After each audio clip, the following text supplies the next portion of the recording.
Welcome to another episode of China Update, where I provide you guys with the most up-to-date political, economic and geostrategic analysis on the world's number 2 economy.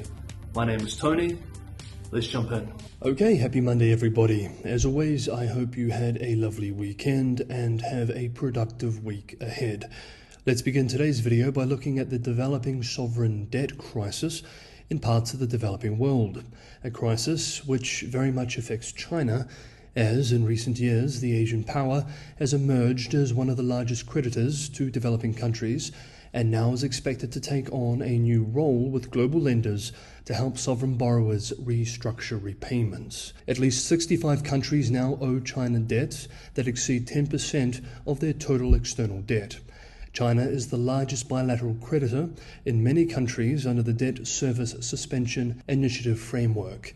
This has presented some challenges as traditional national and institutional lenders seek to find a balance in working with this new major lender, and as an inexperienced Beijing tries to figure out itself just how to proceed. Since 2020, a new wave of international sovereign debt default risks has surfaced. According to the World Bank, more than 70 low-income nations were collectively managing $326 billion in debt as of the end of 2021. More than half of them are in or near debt distress.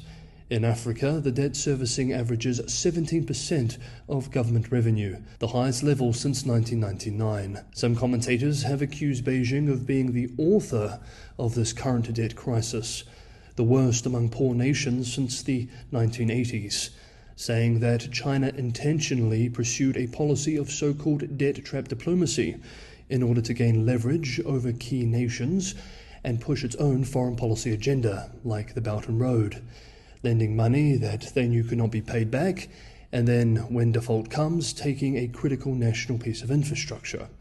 Of course, Chinese officials rejected this. Speaking at a recent forum at Shanghai's Fudan University, China's former central bank director called the accusations groundless and part of a, quote, political effort to smear China, end quote. Zhou added that most of the financing is in the form of commercial loans and corporate investment, not sovereign borrowing. Quote, you cannot call it bilateral sovereign debt just because the two governments stood together to hold a signing ceremony, end quote.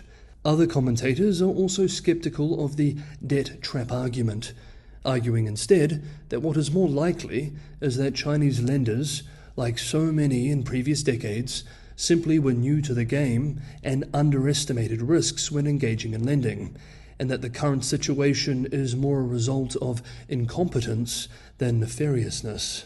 Whatever the truth of the situation, what we do know is that China is the largest creditor to many countries under imminent debt distress, and as such has and will continue to play a critical role in working through the crisis.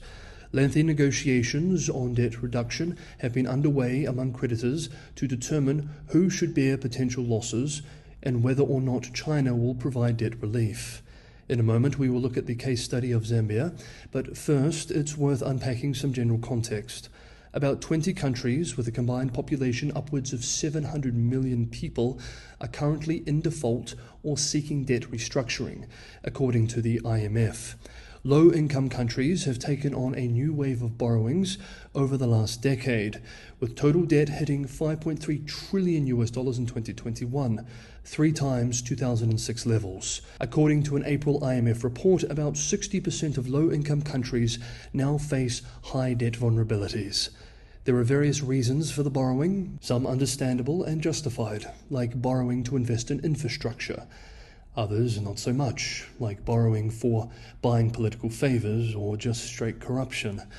Chinese financial media outlet Caixin writes that facing a more diverse group of creditors increases the difficulty for distressed borrowers to reach agreements on debt solutions. Protracted negotiations are costly for poor nations because delays in restructurings block the country's access to IMF aid and hinder implementation of necessary reforms.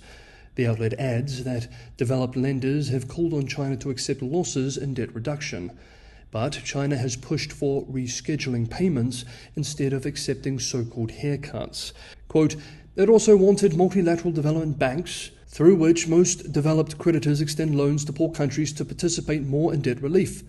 But the inclusion of loans by multilateral development banks in debt restructuring has met opponents from developed creditors.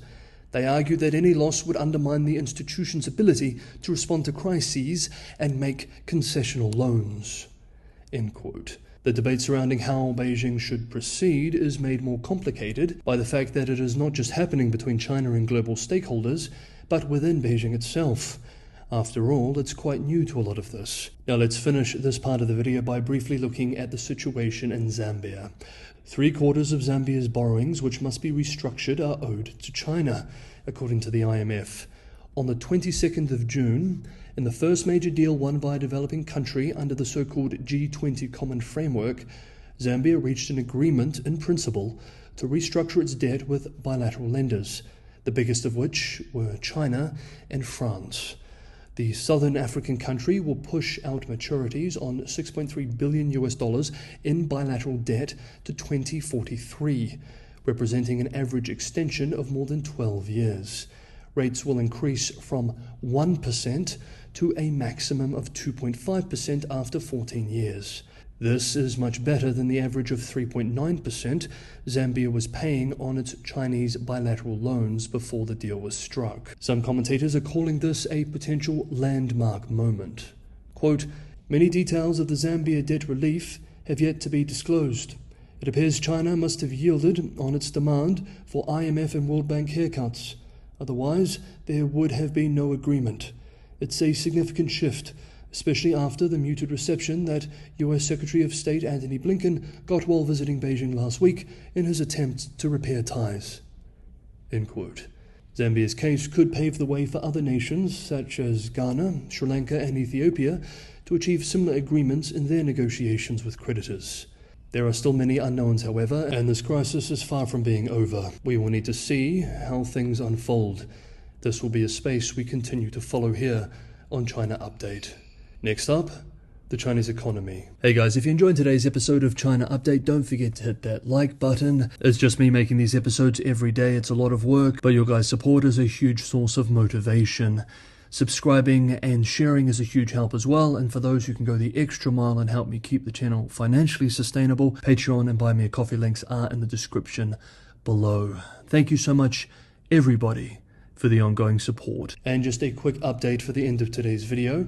On Monday, the Caixin China General Manufacturing Purchases Managers Index was published. This index tries to give an independent snapshot of the sector and is thus useful to examine along with the official PMI, which was published last week.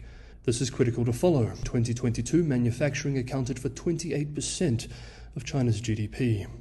According to the Caixin PMI, the recovery in China's manufacturing sector lost steam in June, slipping to 50.5 from 50.9 the previous month. A reading above 50 indicates an expansion in activity. This is better than the official PMI, which showed month-on-month contraction, but the trend for both indexes is still not particularly positive. Quote, "In a nutshell, manufacturing activity growth suffered a marginal slowdown, driven by an increasingly dire job market to rising deflationary pressure and waning optimism." End quote. Indeed, the employment sub-index has deteriorated greatly in June. The picture, according to the Chinese themselves, continues to look poor. Quote, "A slew of recent economic data suggests that China's recovery has yet to find a stable footing, as prominent issues, including a lack of internal growth drivers, weak demand, and dimming prospects remain. In the future, strong policy support is needed on the macro level to ensure that policies benefit market players directly and therefore bolster employment and market expectations." End quote. The poor official PMI last week, which we did a deep dive into on Thursday's episode, has intensified the stimulus debate and comes as several major financial institutions downgrade their China growth projections for this year. Quote, "Looking forward, policy support will be key to preventing a further deceleration in growth. Unless concrete support is rolled out soon, the recent downturn in demand risks becoming self-reinforcing." End quote. Okay, that is today's episode of China Update. Thank you so much, everybody, for watching. Have a wonderful Monday, and I will see you all tomorrow.